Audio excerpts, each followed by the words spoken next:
Working Cows Podcast, episode 350. This episode is brought to you by the Patreon supporters. Welcome to the podcast that gives producers a platform to discuss and share paradigm-challenging practices. Practices that have increased the effectiveness of their operation and the joy that their families have received from this lifestyle.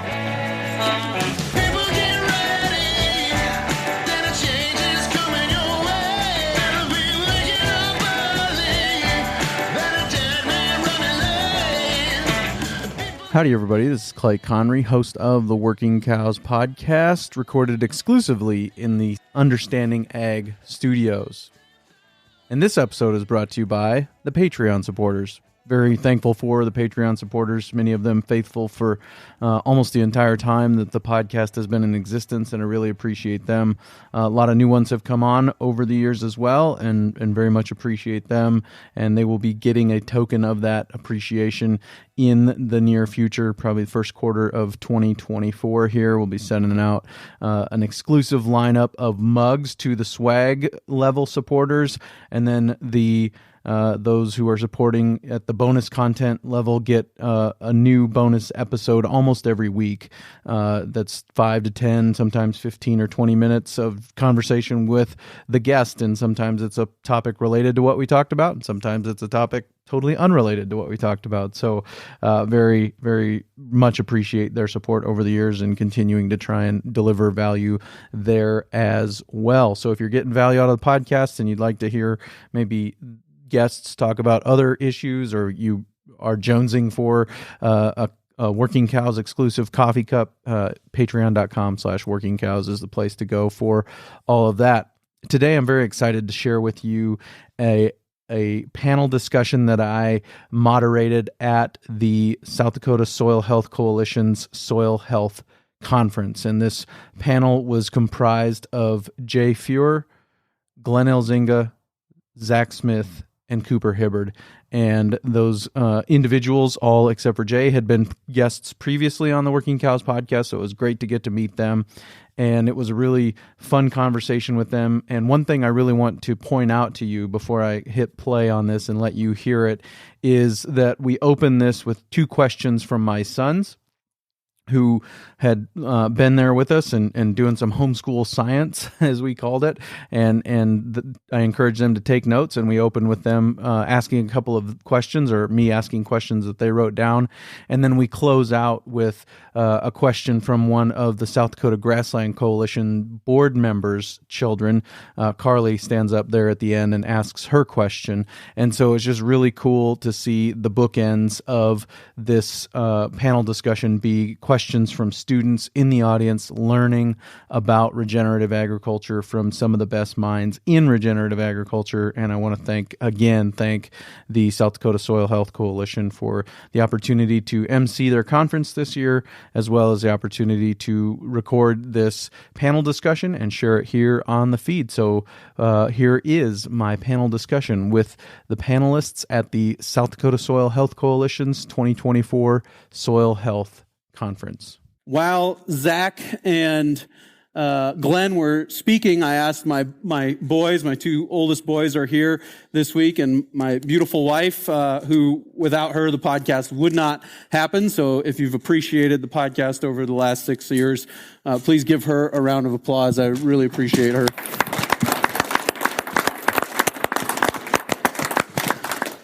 But I asked my two boys to take notes during Glenn and Zach's talk and to come up with a question for me to ask them. And so I'm going to start with those questions now for Glenn and Zach. And we'll start with my son Braden's question for Glenn. And that is, what is the best way to help your land capture 100% of the rain you get? That's a great question. I guess it's about... I talked a little bit about what the history of that landscape was and what the prehistory of that landscape was.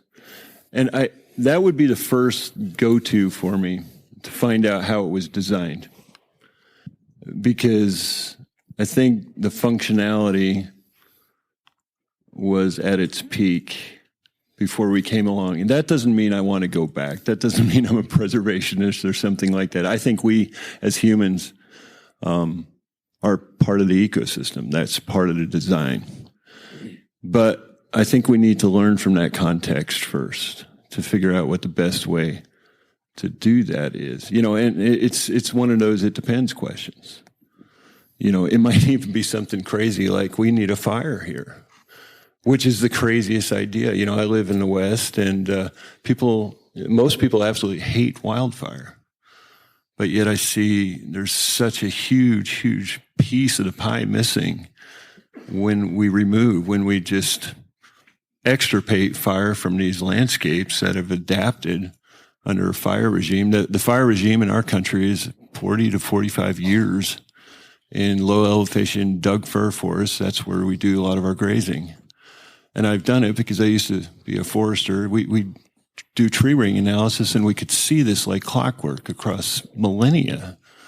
That fire was important, and yet we see fire as this thing that removes vegetation, removes cover, and those are against the principles, the 5 principles of soil health, obviously. But yet, it may be fire to be the thing that is exacting in what that land needs. So it's a huge depends.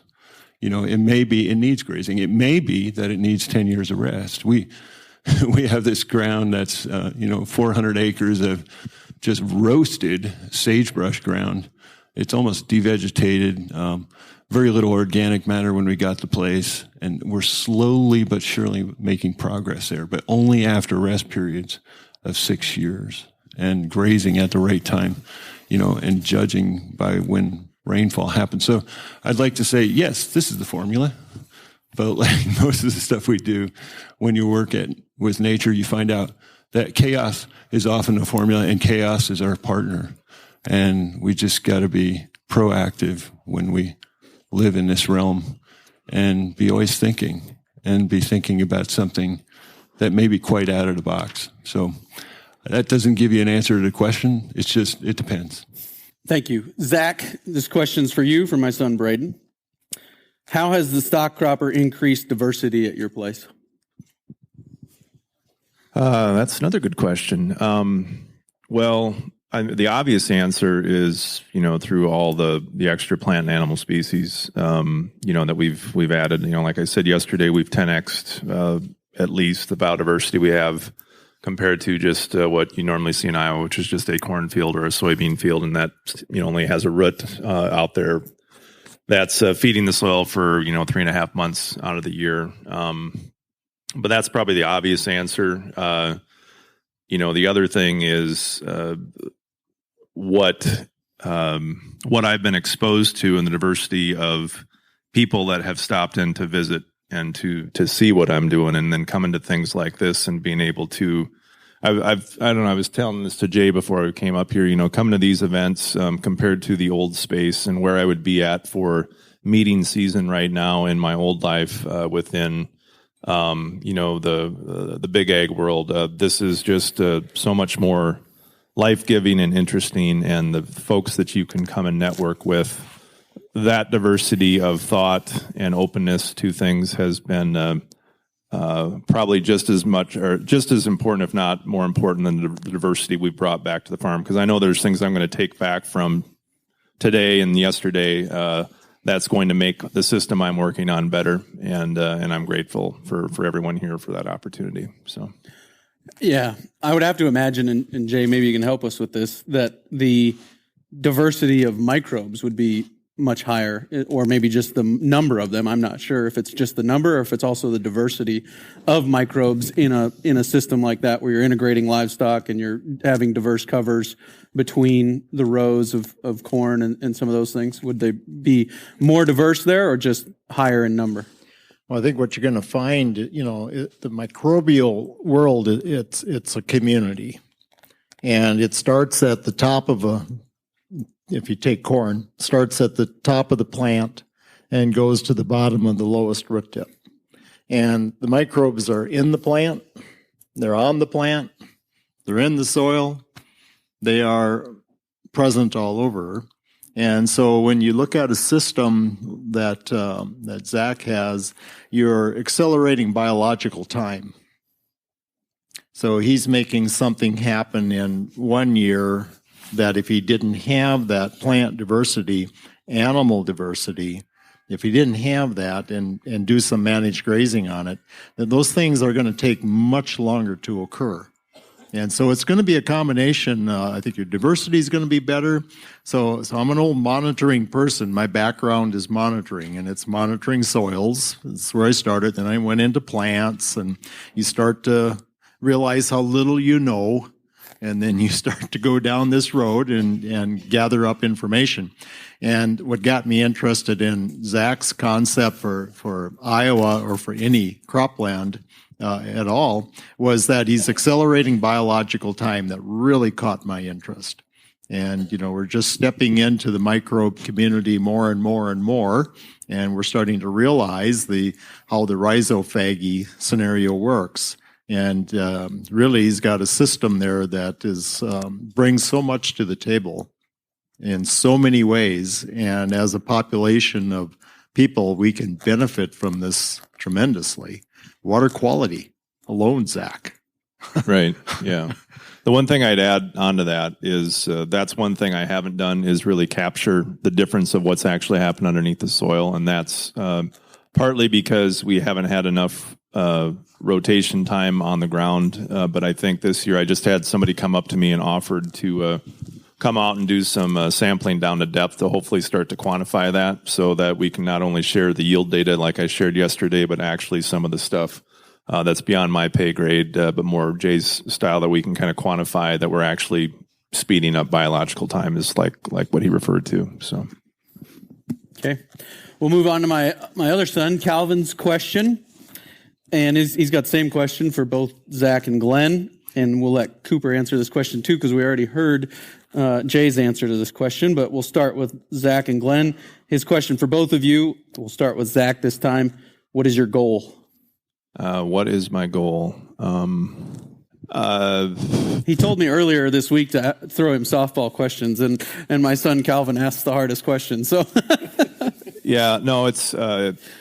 I guess I've got a lot of different goals of what I'm doing, but the primary goal is to leave things in a better place than what we found it. And I've worked for 20 years, kind of going in a different direction, thinking I was doing that, but now I had my midlife crisis, and I'm kind of reset myself, and because I'm officially past 40 now by a couple of years, and so I want hopefully when I retire in say 20 years, that whatever we've done, whether it's the stock cropper or if it's not, or if it's somebody that got inspired here and came up with something better, if we were a part of that progression, I'll die a happy man. So, Glenn, what's your goal? So for me, it's it's not really a material thing at all. It's just that I'm fairly new. Well, I've been in and around agriculture, but as far as a sole practitioner, and that ranch came into our lives about 30 years ago. So I guess I'm nearly a lifetime practitioner, but through all that time, I see so much hopelessness in agriculture, and there's a lot of despair. We heard about suicide today, and I have my neighbors telling their kids that there's no place for them on the ranch or farm. And for me, the goal is hope. Just to spread a word of hope that there's hope, that we have lost our way, and we don't got to beat ourselves up over it, but that there's hope and there's this incredible possibility. That's, I think, the thing that's most intriguing is, that's the word that I would come away with walking out of this conference. I'd say, I came away from that conference and there's possibility, and in possibility lies hope, and where we have hope, we have a future.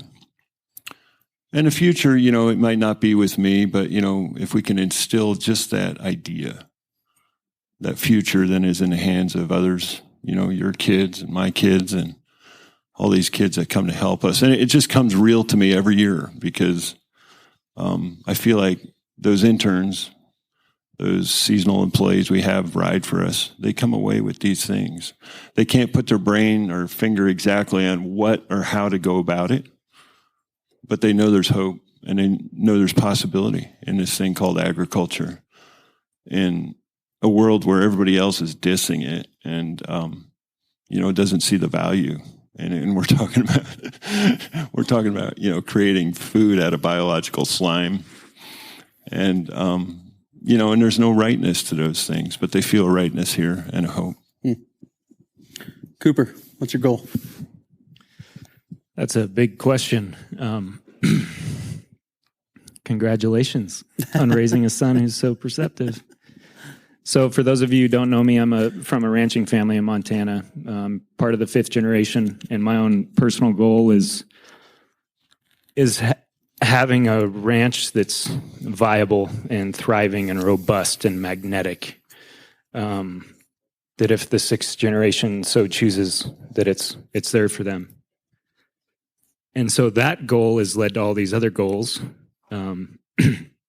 That's kind of precipitated, or it's made it a necessity to search out all of, this is a conversation Glenn I'd had last week. One of my favorite things, and one of the things that just drives me, is searching for what is possible. And that's led to kind of discovering a different model for ranching in West Central Montana, different types of grazing practices, different types of genetics, all of this that drives towards that end goal of creating a ranch that's just bursting at the seams on all levels. Yeah. I have a couple of questions. I'll ask the same question basically in a vice versa form, and I'll start with Jay and Glenn answering the question. We'll start with Jay. What does Cooper and Zach and my generation need to learn from your generation? Well, I think the story I would have on that particular question is that we all learn from standing on other people's shoulders and their accomplishments. None of us have really done a whole lot on our own, right? And so I think the other thing that you find is sometimes it's nothing more than asking them. And I think that transfer of knowledge, it's kind of like two experienced board members leaving a board, right? We got to have that because none of us live forever, right? And we come out of it. And I think one of the advantages of getting older, I can only come up with one advantage of getting older. I thought about this on my 70th birthday. And that is you have more mistakes and occasionally success to look back on. Collectively, you call it experience, right? You have a longer period of time to look back on, okay? Other than that, I couldn't come up with much of a good reason to get older. Most of them aren't so great. And so I think there's the transfer. I think the transfer, the thing that we've all seen, I think we've all seen this on regenerative agricultural communities, is there's a willingness to share information. Everybody here is sharing information. And so that's the highest form of learning, is when you have that occurring, because you don't even know you're being educated. You're sitting there talking to somebody and you're gaining something from that. And I think that's really can go down to virtually any, whether it's youth or younger adults, et cetera. It's so important that we have younger people. I mean, you look at all the younger people that we're presenting today. To me, anyone beneath 70 is younger. And it's so important to have them because it's vital. We have to have that. And I think that's a big part of our future going forward, and we need to support them. So I think it's not just on the shoulders of the younger individuals. I think the older individuals have to be willing to do that too. They got to recognize that these are the people that are going to carry the day, not you. They're going to carry the day. And these three individuals here, they are all sharing information about their own enterprises. Well, that's a whole nother level, and that they're willing to do that. I mean, I can't say enough good about that. Yeah. Glenn, what do you think our generation needs to learn from yours? How old do you think I am? Slightly older than me. You know, it makes me think of this one time. My dad and I were, he was out of farming at this time. He's in his, he's passed away now, but at this time he was in his late 80s, and we're at a farm down in southern Idaho, and it's a Dutch dairy. You know, he knows the guy. They speak Dutch together, and they even slip into Fries every now and then. And we're looking at these Holsteins, you know. And I said to my dad, I said, what do you think? And he said, what do I think about what? And I said, well, what do you think about this whole thing? And he said, well, these cows don't live very long. I said, no, 2.5 lactations is the Idaho average right now. He says, you know, back in 1935, we were milking 15 head in Friesland twice a day by hand. That was a good size operation. Average cow size was 900 pounds. And those cows at the top end were producing 30 pounds a day. These are going 90. And, you know, he didn't have to relate to me what the problems were, you know. He went on and talked about how, you know, it was 15-year-old cow was common. And they were all on grass. They didn't feed any grain. And he just left it lay right there, you know. And that, to me, was wisdom. You know, he saw the difference. And he didn't have to go through and connect all these dots. They already connected in his head. And I think that my wife read some article the other day, and she said, you know, this article says that people who are young, like these guys, they got fluid intelligence. That means they're you know, shifting gears and they're going through all these different landscapes in their mind. And she said, the article says that you and I have crystalline intelligence. And I said, are you sure you didn't mean concrete? Because sometimes I do feel like concrete. But she said, no, it's crystalline. And it's crystalline because the crystalline intelligence is no longer super agile about change. But the crystalline intelligence has an overview. They have an overview based on experience, knowledge, skills, history. And that's the value. For me, that's the value. That was the value in my dad. It was that crystalline intelligence. He was able to make linkages that I wouldn't be able to make. And I think that's the hugest value, you know, in our older generation is, you know, realizing that and being able to receive that and invest in that. It's beautiful. Yeah, very good.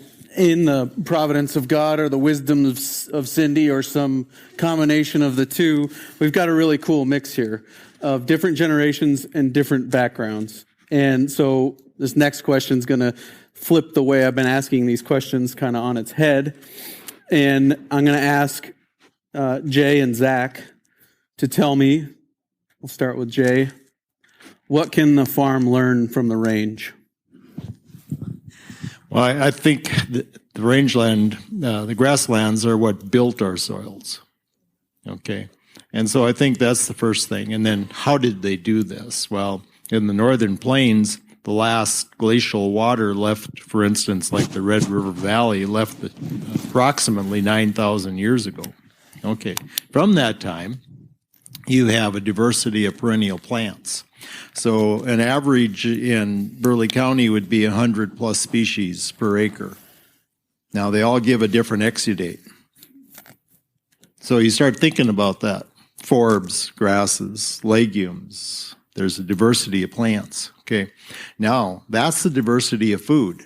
So when you go through the line, the buffet line, and there's a diversity of food, we really like that. When we go through that line and it had only broccoli in it, every meal, we go through there and get our broccoli, we don't do as well. And after a while, we would die.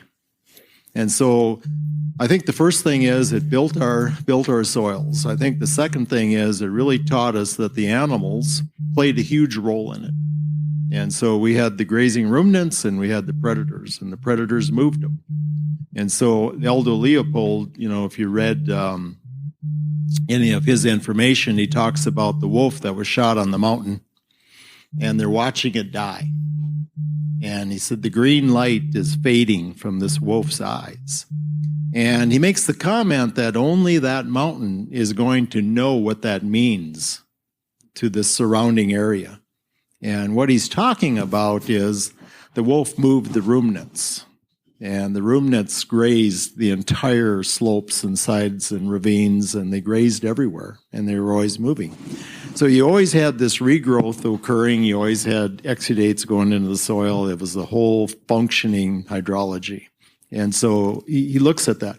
Well, now you take all these plants out, you take the 100 plus out, and you replace them in conventional agriculture with how many?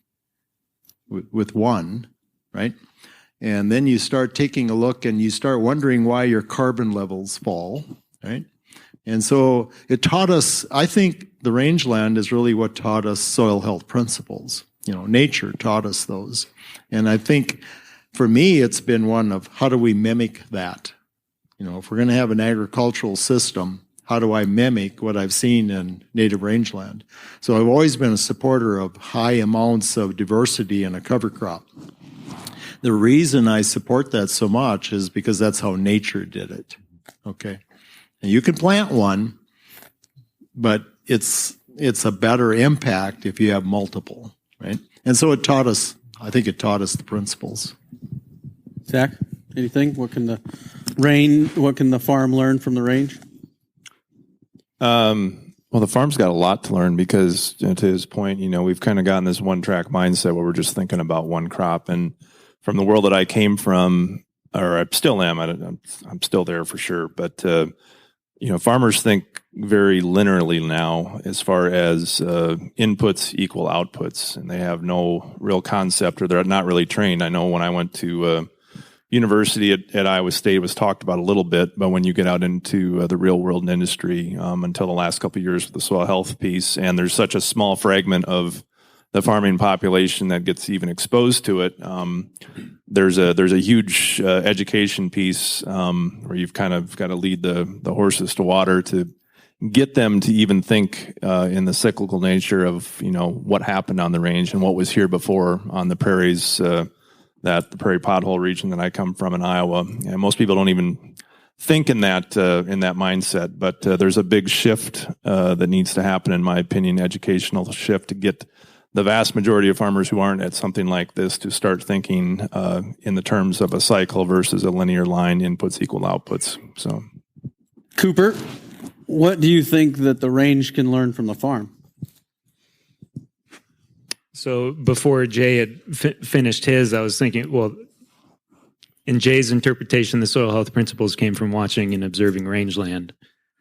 But it was farms and farmers who distilled the soil health principles and then helped share that with everyone else, which I think has truly helped a lot of people understand and wrap their head around how to kind of the important benefits when proper grazing does happen, how to distill that. And the other thing that can be learned, that ranchers can learn and should emulate more, I believe, that farmers are so good at is we get really sucked into measuring productivity on a per head basis, and that's a dangerous measurement. It needs to be put relative to something, and measuring productivity pounds weaned per acre instead of pounds weaned or number of pounds weaned per cow would be a good example, right? If you're weaning more pounds per acre, but your calves are smaller, but your neighbor is weaning heavier calves, but fewer pounds per acre, you're going to be more profitable. And so it's in all of these measurements, scrotal measurements for bulls, and all of this comes from Johann Zeitzman, again, who's had a huge impact on me. Scrotal measurements for bulls should also probably be put in relation to individual weight. When we select our bulls, it's pound or vertical centimeters in relationship to individual weight, amount of pounds per vertical inch, meat to bone ratio. So everything just kind of needs to put into relation to itself. We get very easily sucked into absolute measurements. Yeah. Glenn, anything come to your mind? What the range can learn from the farm? For us at operate on the grasslands and on the range, I think that we've gotten really detached from what we're about, the reason we're out there. And I think farmers are still fairly connected to the fact that they produce food. You know, it might be food for livestock, but it's food. Maybe it's food for an ethanol plant, but, you know, I heard a talk today and somebody said, hey, what about the DDGs? And, you know, that's going back into livestock, whether or not that's good, but it's still, you know, it's a food product going back to feed something. And so often I see, you know, us in ranching, we just get detached from that. We thankfully have found a way back. We've reconnected with people who are the eaters of food. But, you know, we've turned cattle into this commodity. And, you know, they're on the Chicago board as this commodity. And sure, corn is too, but it's always in, you know, the quantity of feedstuffs. And I feel like a lot of ranchers are just detached from that reality. But it's what we do. And, you know, for me, that's where the range just really connected when I had those two PhDs come out, Dr. Fred Provenza and Dr. Stefan Van Vliet. All of a sudden, they recognized the power of that biodiversity. You know, Jay talks about 100 species on a given acre, you know, on total range through all our elevations, it's 2,200 species that are available to those cows. And I think it was here on the tall grass as well.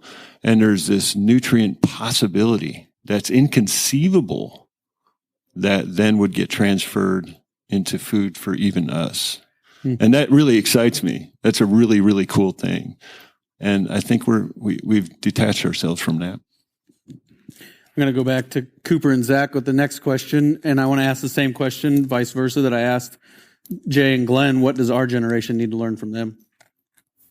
Start with Zach, arbitrarily. Humility, I guess, that would be one thing. And, you know, and I think, I don't know these guys as I do like my own father. You know, I've had the road that my dad had to go through to get me to the point that I'm at was a lot tougher than the road that I've had. And to be grateful for the sacrifice and stuff that put me in the position to even be able to do something like this. I think a lot of people, further you get down the generations of farming, I think, you know, the wealth ball rolls on and you think you've done something, but the people before you are really the ones that have paved the way. And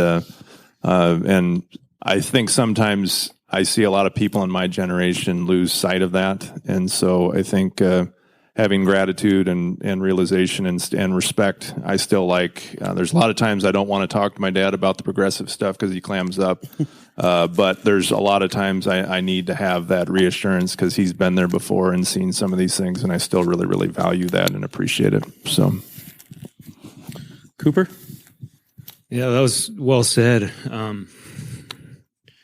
I mean, there's so much wisdom to be garnered from the generation before us. They've been there, and for me, it's been learning the why. You know, I've never questioned whether or not anything that my family's done was the sensibility of it, because it was always well thought out. There was always a lot of thought put into things, and they were very good at what they did, and it was very intentional. And I think we need to remember that time can create that disconnect to where you don't. It's easy to get down and just do the work and forget to pick your head up and wonder why the heck your family's been doing it that way for 50 years. There was a starting point to where that was a really good idea and it worked 50 years ago. And there's some real principles to be learned behind that. And it may not be what's right now, but there's a lot to be learned from understanding the why behind why people, the generation before and two generations before were doing certain things the way that they were doing. I mean, there's ranchers and farmers are very intent and efficient and super smart, and you know we're all observationists. We have to be. That's how you survive in order to connect the dots. And that's why we're all still here in the room, because of the generations that have come before us. I pay a lot of homage to those who've come before. I'd add one thing too. I'd say, especially in the soil health space, somebody like me, I've got to see a lot of other people that to me, like the first generation soil health folks are folks that are probably all 15 or 20 or 25, maybe 30 years older than me.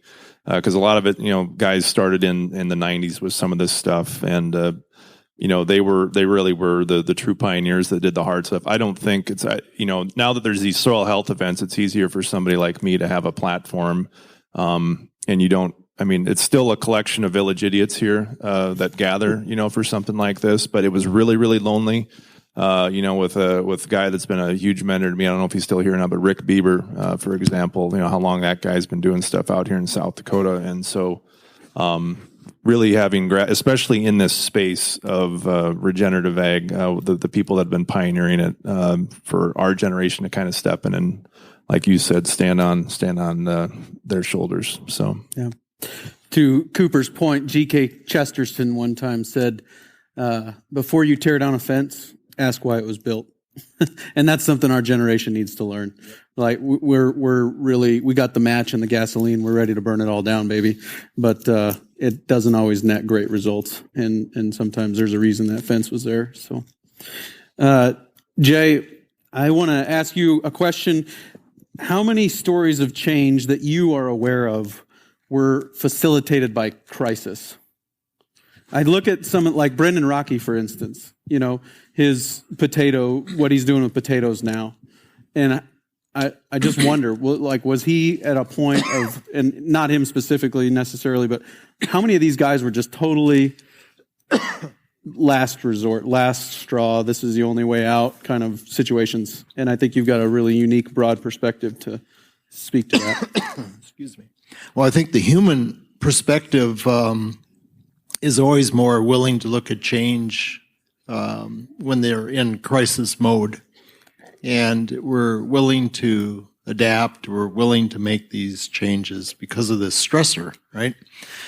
Financial stress is one. There's many others, but that's maybe the more common one, or the more one that we discuss. And I think when that occurs, we are willing to maybe open our minds a bit more, and we're willing to understand a concept. And so there's, in the federal government, there was some sayings, right? And people would have them on the bottom of their emails and such, and one of them was, don't expect somebody to understand something that's being paid not to understand it. And there was a lot of them, but that was one. And you start looking at that, and so when we become complacent, the only risk we have is stepping outside of whatever model you're in, right? Because there's no other way. But when you don't have that, or if there are people that are willing to make a change even when they're in that mode. But I think it still requires some type of change. It's family stress or health stress.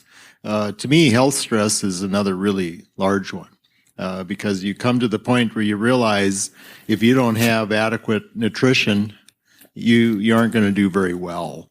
And then you start thinking about your children, and you start thinking about your grandchildren, and then you start to realize, wow, we really should maybe make this change. So I think always some type of stressor. I think financial ones. I've worked through a number of people that were in that mode, and then you try to get a good description of what their goal is and what the scenario is, and then find in terms of health mode. I've seen that a number of times. People they want to make a change because of this.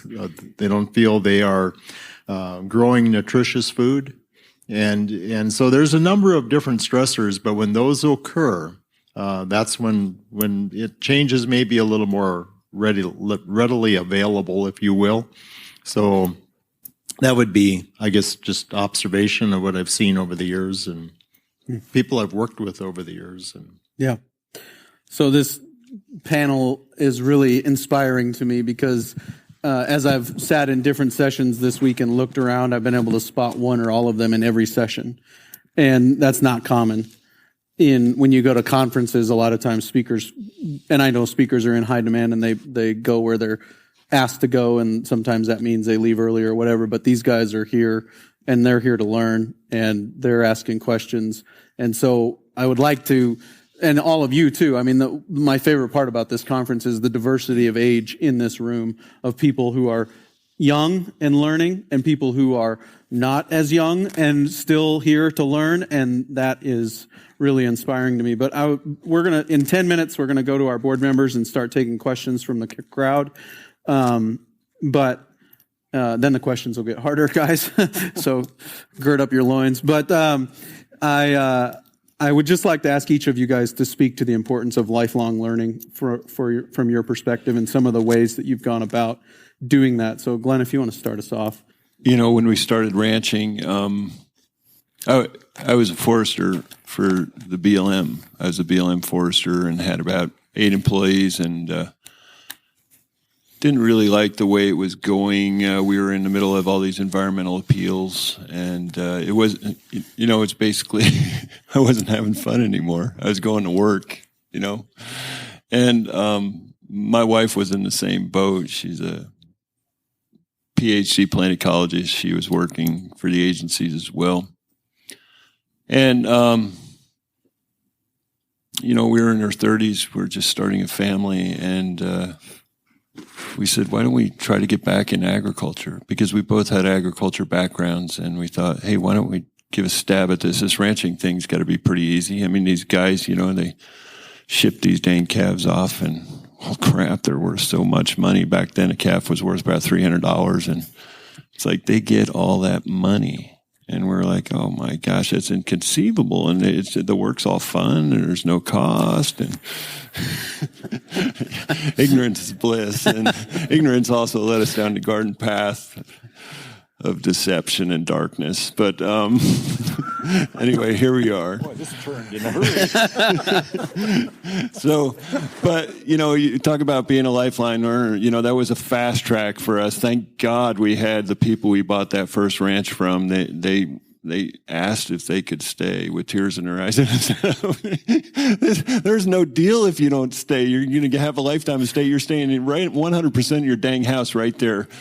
And they actually thought that was wonderful because they wanted to see some grandkids. And, you know, so they were kind of adopted grandparents, but they were adopted parents for me. And they really taught us so much. They just taught us, you know, we never went to college for this. You know, I was a forester. Carol was a PhD plant person. And, you know, they taught us, you know, just redneck cowboy wisdom. Just every day, just pounded it into us, you know. And I think that's, you know, we loved what we were doing before this, but it wasn't fun, and this was fun, and that's what fun is for me. It's learning, and so of course, you want to be a lifetime learner. You know, Jay had that book list up there. It's like, wow, that was a lot of books. Unfortunately, I've got a little start on it. I've read a few of them, you know, but I took a picture of it because, yeah, of course, you know, because it's fun. It's fun, especially when you get an idea, you know, like I was at Cooper's talk, and man, I got some good ideas. I'm going to run home with them. I am going to tell my kids on the way home tomorrow, recalculate that stockpile. We're going to move those dang mother cows twice a day. Okay. And, so yeah. It's just what makes it fun, and who doesn't want to have fun? Besides, you get to blame Cooper if it doesn't work. So I mean, it's even better. Zach, lifelong learning. Yeah, for me, it's just not being stagnant, and that's the part of the reason that I, you know, wanted to come into this space. Is I got completely bored with the production agriculture system I was in, and this soil health space made me stretch and push, and I had to be vulnerable enough to know that I realized I didn't know anything, and compared to a lot of the people here, I still don't know everything, or a long ways from it. And so I like I like feeling insignificant because I want to, or maybe that's the wrong word, but I like the feeling of not knowing everything because it keeps me hungry for getting up and wanting to consume more things. And I don't read as much as I do, but I'm a huge consumer of, I think YouTube is an absolute wonderful thing to just constantly be intaking. And I take in stuff all the time, different ways people think, different ways people do things, and not just in the business of agriculture too. I like to look at a lot of thought leaders outside of this space too. But, for me, it's almost a necessary thing because, a lot of the folks that I live around, they're totally fine and satisfied with get up and doing the same thing every year and with or without change. And if I was doing that, I wouldn't be farming anymore. I love the adversity. I love that every year is different and you have to, think critically and be observant, and look around you and adapt to where the times are. And there's a whole bunch of things, right now that I'm thinking about for, the next couple of years, not only with stock cropper, but I'm trying to get out in front of. And you've got to be hungry to learn all the time to stay in front of those things. So here's your obligatory Jeff Ramsire quote, though, Zach. Corn, soybeans, Florida is a really hard crop rotation to compete with. Yeah, it is, but it's getting more popular by the year, unfortunately. Cooper, lifelong learner. Yeah, I think being a lifelong learner is just an absolutely invaluable trait. Some of the people that I admire the most and generations above me were all and are all lifelong learners. And you can spot them. They got a sparkle in their eye. I'm inspired by many of you sitting here. I think, and even it is hard in agriculture to I shouldn't say hard, but it's easy to get just sucked down into the work and you're just trying to keep your head above water. And it's easy to not come to these things and to not watch the YouTube videos. But like it or not, one fortunate thing that we do have going for us is we will get it beaten into us by Mother Nature. We absolutely get humbled every year. And because of that, thank God, we're set up to be lifelong learners, even if it's not ingrained in us. So it's something that I hold dear and I aspire to and don't take for granted. Mother Nature is undefeated, right? Jay, what? So I think for me, real learning started, what I refer to as real learning. It started when I admitted to myself how little I knew. And at that point, my mind opened up. And at that point, I started my goal wasn't to specialize. My goal was, because nature is not one item, right? And so my goal was to go over a number of topics. And the fascinating thing about that is some days you would connect two dots. Man, that was a good day. I mean, that day, everything is good. And then when you did that, the thing that I found out is more dots came into focus that I couldn't see before. Okay? So it was a process where you started to slowly accumulate information.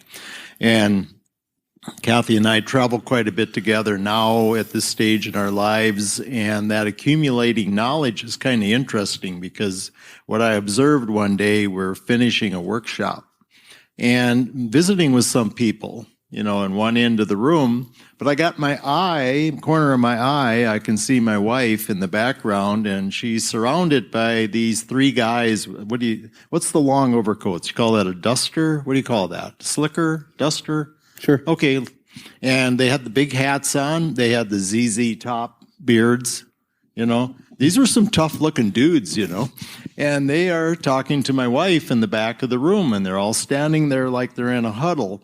And I'm visiting with this person, but I'm really keeping a look on, do I have to go over there and help my wife out, or, and all this. And so all of a sudden I noticed the hats go, and then they walked out of the room. And so afterwards, we're driving, and she's not saying anything, So finally I said, are you going to tell me what that conversation was in the back of the room? And she said, well, they aren't satisfied with their daily gains on their yearlings, and they were wondering what they should do. And she said, I told them they might want to consider a little faster move, higher plane of nutrition when that's involved, and I think you'll be more satisfied with how this thing works out. And I said, honey, did I ever tell you how much I love you? So it's like that, right? It's like that as you go down that road. But I think you got to get to the point where, there's more gratitude, less attitude, and you opened up your mind, and your goal is to collectively share information and do those type things. Very good. I got a couple of board members with microphones around. If they'd stand up and you raise your hand, they'll come to you with a microphone. While we're waiting for some hands to raise, I'm going to ask Glenn one question. Whose education was more valuable in your ranching career, yours or your wife's? You were a forester, and your wife was a PhD botanist. Whose education has proved more valuable? By far, my wife's. Would you like to expound on that, or so? I can send her this recording too. So actually, I'm going to bribe you not to. Okay.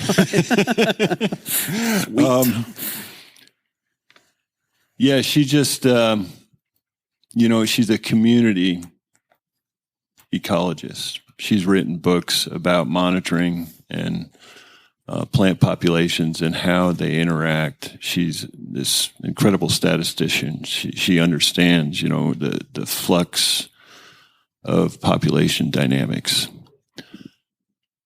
And that's basically what we do. We're population managers. We're managing, we think of our cattle afoot.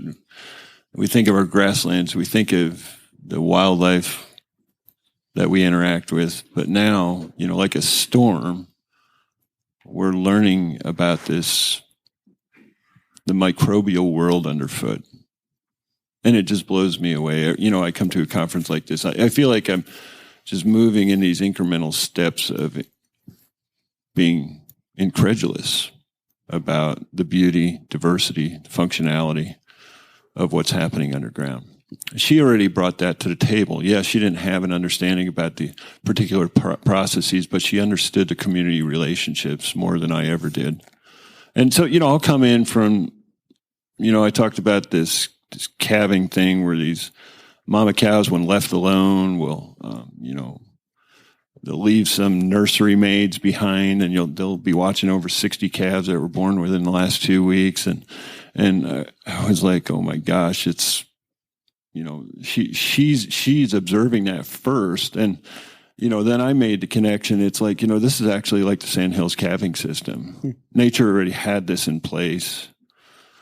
And it's because, these calves stay on their bucks, but the cows already figured that out, and she observed it. She said, hey, what do you think? She'll say, what's going on out there with this relationship of these animals, And so she's an observer that way because it pulls the trigger in her. And that's really, the key to observation is to have a framework to hang it on. And then it can pull a trigger in her crystalline mind, my concrete one. So, I think that's been invaluable because it fast-tracked our learning process and being able to learn from nature itself. Sean's got a microphone here with Dennis. Jay, you talked about biology being in the corn plant from top to bottom. Is it your opinion that biology would prefer not to be in a BT corn plant? Well, it's going to be in both. But I think, you're looking at different lignin structures. You're looking at different plant structures in terms of how it was processed. And we've had some lengthy conversations on this past week. So I'm watching this podcast with Dr. James White, rhizophagy, and in it he makes this comment about if you're going to move, you can move forward to a certain point using soil inoculants, etc. but you might have to look at keeping your own seed in a scenario in order to make it fully evolve. Because the seeds we're using today, they're growing in an environment that's extremely high input. And likely, I can't speak definitively, but likely in a more lower microbial environment. And so that seed starts out a little bit handicapped then, if you will, in relation. So did I dance around that adequately? You did fine. My cows particularly don't enjoy BT corn stalks. Yeah, you're going to find a higher lignin in there. Well, I just wondered if the cows don't like it, does the biology not like it also? Yeah, we grow one. We're a demonstration farm, so we grow one conventional hybrid field, and we'll grow one GMO field. So I have a corn bean field, and I monitor because I got to have something for comparisons, etc. And when it comes to grazing, they'll take the conventional hybrid first every time, because you're looking at increased lignin structure to allow a corn plant to stand through longer periods of time. Yeah. Okay. Thank you. Yeah. Cody, you got a question? Yeah, this is a question for Cooper. I'm curious the dynamics of your path from graduating high school, going to college, working on 5-6 different ranches.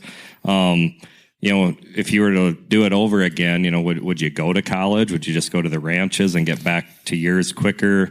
Just thinking of, I have some kids already, and looking at, what should I push them to do? At that point, was it your idea? Was it your dad's idea to experience all of that after leaving home? So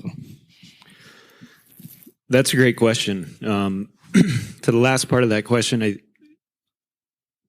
I think it was a combination of myself or my own idea to go out. So I guess before I jump into that, the timeline was I graduated from high school. Before graduating from high school, I grew up in Montana. I knew where I was going to be the rest of my life. So I thought getting out of state would probably do me some good. So I applied to ag business at a school called Cal Poly in California and got accepted. And then I deferred my enrollment a year. I decided to go work on the ranch for a full year, which I'd never done. So I had a better foundation when I did go and study at college. And so I did that.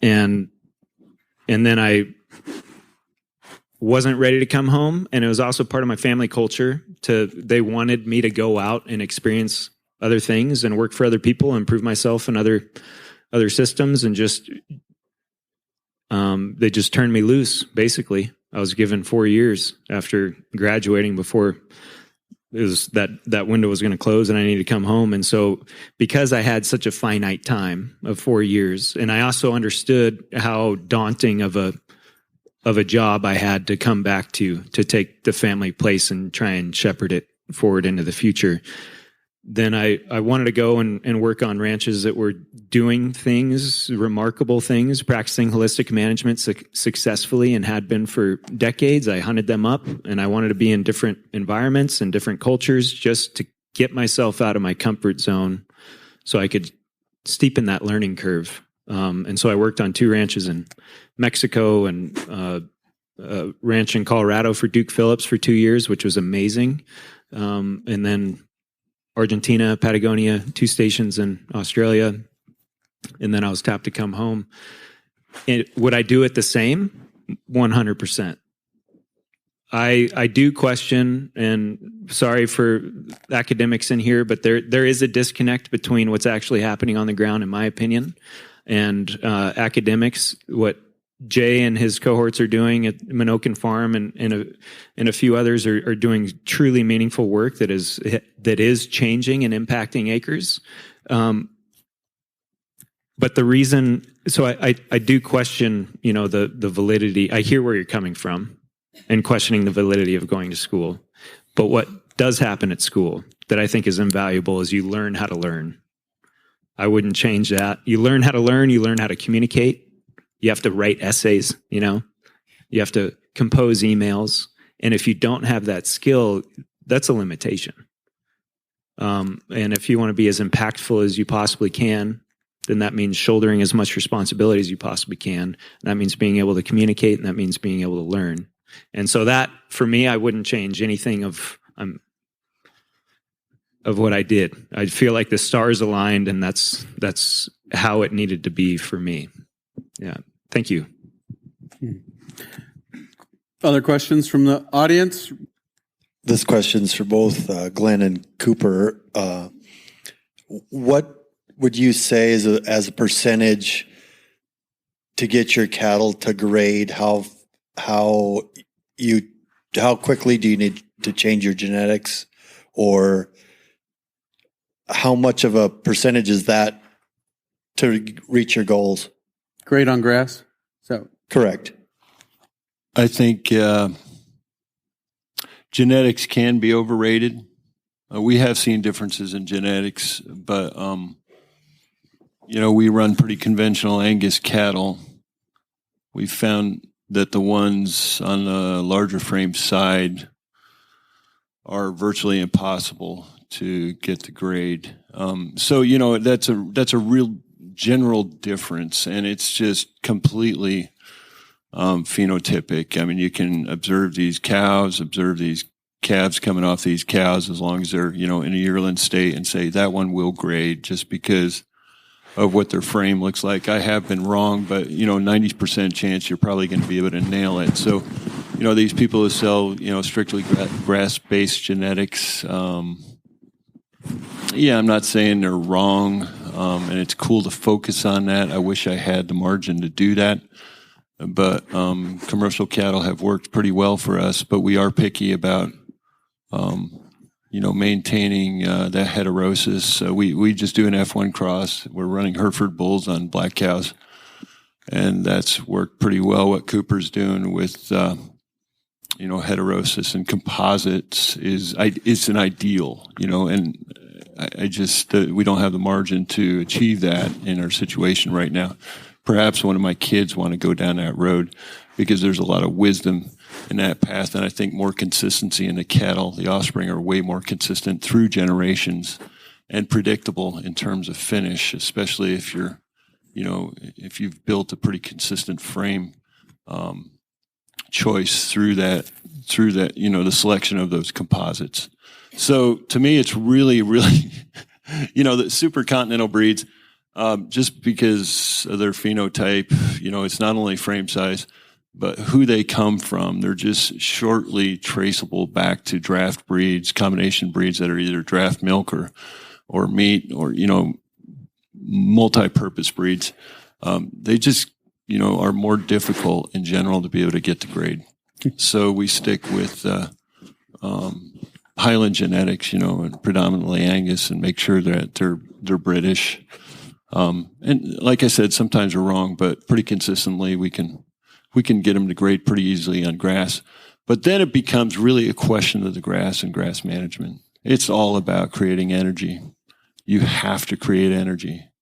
And it's about life stage. Some of the stuff like mob grazing or Jaime Elizondo's process of total grazing, I just don't think you're going to be able to get that with those kind of management regimes.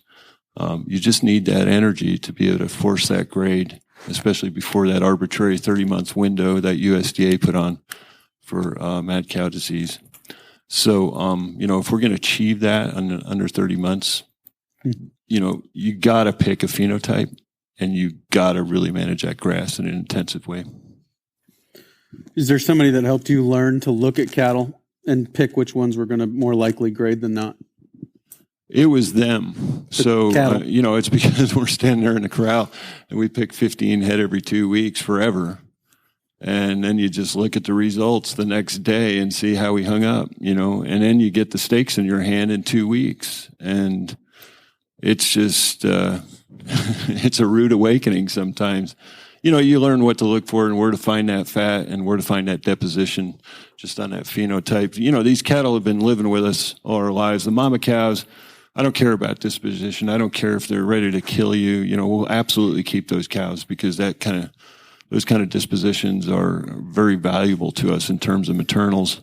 But the yearlings, they live with us, in cow camp. So that means I can just walk right up to them. We can get really close and look at that escutcheon area, look at that tail head, look at brisket, look at, rib cover and pin bone. And you can put it all together in kind of a gestalt view of that entire animal. And with practice, even my kids and my employees, my ranch hands can pick it out now and say, yes, that one's got a great choice. So the answer to that question about who taught you to grade is that Glenn will put out a clinic every 2 weeks at his house where he'll teach you how to pick animals that will grade, I think is what you were saying. Was that question for Cooper too about selecting animals that will grade? Or I don't know if I'll be able to answer that question well. I don't have the feedback loop that Glenn does on the grass-fed, grass-finished. I did share that photo of a grass-fed steak from some of our composite genetics.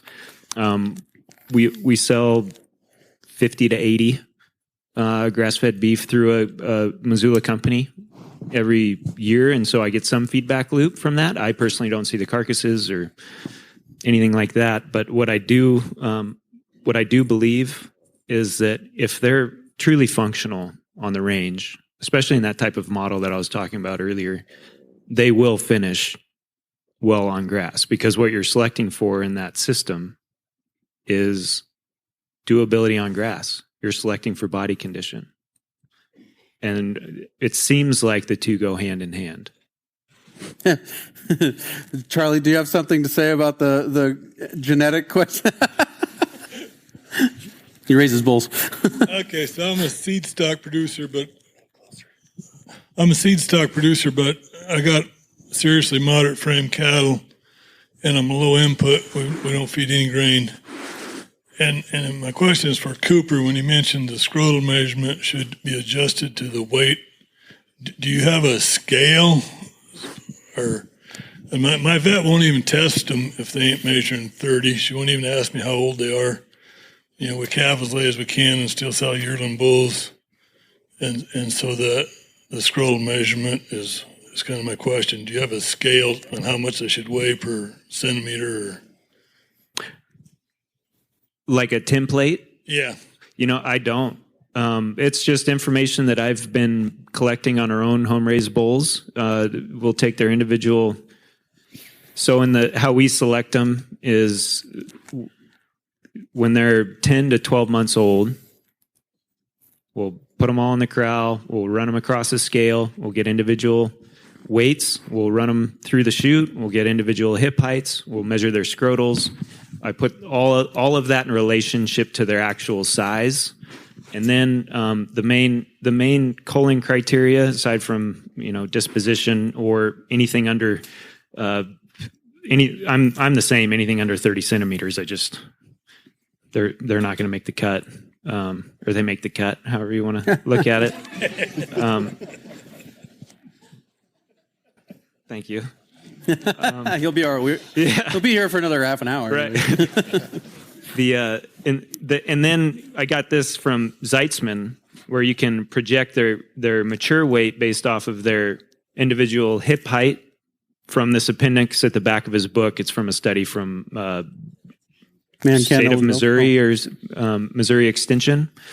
And then you can take their individual weight and see how much of a percentage of their projected mature weight they are, and the higher percentage of their projected mature weight, the earlier sexual maturing, the more fertile, the higher doability on grass. And that's where our main culling and selection criteria comes from. And when I do buy outside bulls, the information I ask for is individual hip height, individual weight. I come up with the ratios, and that seems to be the biggest or best indicator for how they're going to grow out that I've seen. Okay, we're going to take one more audience question. I want to respect everybody involved in putting this on. I want to respect their time. And so we're going to take one more audience question. Yep, go ahead. What would be your best advice for a young person going into regenerative ag for education? We'll just make that our last question, and all four of you can answer it, because I can't beat that. So, I think the best advice would be to kind of emulate what Cooper's done. find that area that you're interested in. And, it might be a trigger that's going to send you to something completely different, and that's totally okay. I think it's about, we talked a lot about that transgenerational wisdom, the older people and the people in the middle of it. What a wonderful experience it would be that you just came out and you came onto my ranch for 6 to 8 months, and then you went and worked over with Zach and then Cooper. I mean, can you imagine? And what you're going to get from that is possibility. If you commit to school right away, I'm a school dropout, and it took me a long time to get through. It's because, I kept doing all these experiences because they actually paved the way into creating new possibilities in my mind, and it was fun. It was fun because I was learning all this different stuff. I mean, that's why I got into kettle in the first place. I was between school opportunities, and I worked for a ranch in Salmon, Idaho. And I was like, I can't believe these people get to do this. I just had nothing but fun for the entire time. And so that's what I would say is, like, find out people who are in it. And, you can find them on Instagram. You can find them by word of mouth. And go visit with them and go work for them. And if you got the bandwidth, it's okay to do it for free. It's okay. That's the way I worked for like 5 different ranches for free, because I knew I was going to cost them. So anyway, that's what that would be my advice. It's the same advice I got for my kids.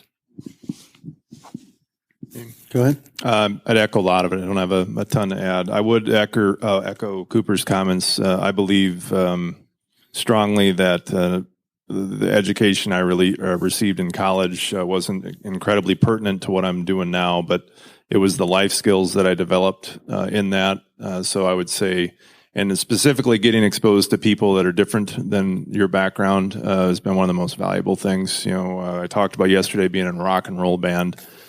So I was studying agronomy, and I was hanging out with indie rock kids in the 90s. And so there was a totally different crowd. And so there was a lot of value in that. And the other thing I would say to somebody that's young in regenerative ag is learning how to communicate with people, not only in agriculture, but the consumer class that you're going to be trying to be marketing in, and going and spending in time communicating with people. One of my favorite activities to do when I'm working on designing cluster clucks in Milwaukee, we go to the dive bars, or I shouldn't say the dive bar, we go to the bars, and I love talking to vegans. That's one of my favorite things. And learning how to have them scream and yell at you until you're the worst person in the world, and talk for 30 minutes and convince them to maybe have a chicken out of a cluster cluck by the end of it. And so there's a real art to that, rather than just saying they don't know anything. They don't know some things, but they are willing to listen if you're willing to be calm and communicate with them respectfully. And so I would really encourage young folks in ag to get into the cities and figure out how to communicate with those folks. I'm pretty sure that makes Zach the Dave Grohl of regenerative agriculture. So, man, that's a great title, because Dave is one of my heroes. So, go ahead, Cooper. I think continuing to go to things like this, working with and for your family, and absorbing as much of that cultural and inherent wisdom, and then once you're ready, doing what Glenn mentioned, and just finding people who inspire you, or things that you're passionate about that people are doing, and then going out. And I was like Glenn, I was willing to work for free. I mean, I treated it like it was my master's program. And have a great time, have fun, but be really intent about what you do. And I think it'll all just unfold. That's what I'd recommend. Jay? So I'd probably start, if your topic is regenerative ag and your goal is to move into that, you can't regenerate without carbon in some form or fashion, okay? And so my thought on it would be learn the carbon cycle, learn the 4 parts of carbon, learn where they are in a plant, okay, seed, fiber, the root mass, etc., the exudates, learn where they are, and learn how to sequester it, and maybe even more importantly, learn how to lose it, okay? Because if you're really good at losing it, you know what you need to do to keep it. Okay. So you start going through carbon and understand that it's also a cycle. But if you understand all of that, will help you whether you go into cropping, vegetable production, orchards, grasslands, wherever you end up, whatever that is. And so if you can do all that, recite all that, get in an elevator and talk to anybody about it, and by the end of the elevator ride, they know what you know, right? And so I'd start there.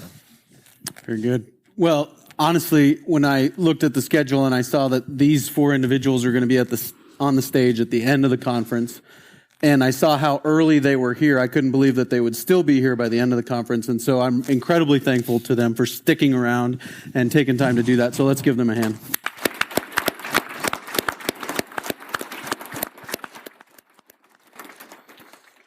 Very good stuff there. Really appreciate, again, just the mix. I think we probably had questions spanning 70 years of age there, from my son who's 13 to some of the other people who asked questions who were in their 80s, and so pretty amazing there as far as just the breadth of questions that were asked there from different generations, and really appreciate those conferences. And I talked about this in my introduction to the conference, was just how unique rooms like that are. You walk into one room and you can feel just that there is this pressure in the room from the outside, whereas you walk into regenerative agriculture rooms and it's buzzing with life, and people are excited about the future, and they are anticipating the what they're going to learn that's going to help them to do a better job of managing what's been entrusted to them. So again, really appreciate the South Dakota Soil Health Coalition. They put on a top-notch conference worth traveling for, and so I would encourage you to mark your calendars for next year and try to get there. It'll be in Watertown, South Dakota, as I understand it. So very much worth something worth taking in. So maybe we'll see you there next year.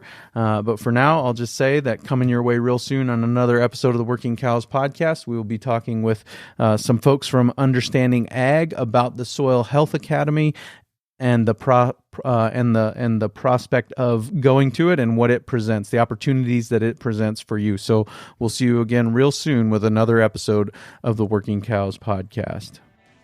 We invite you to visit workingcows.net to subscribe to the show via iTunes or Stitcher. You'll also find detailed show notes pages, resources from our guests, and the industry leaders who have influenced them. For more ideas on putting your cows to work for you in a more profitable way, tune in next week.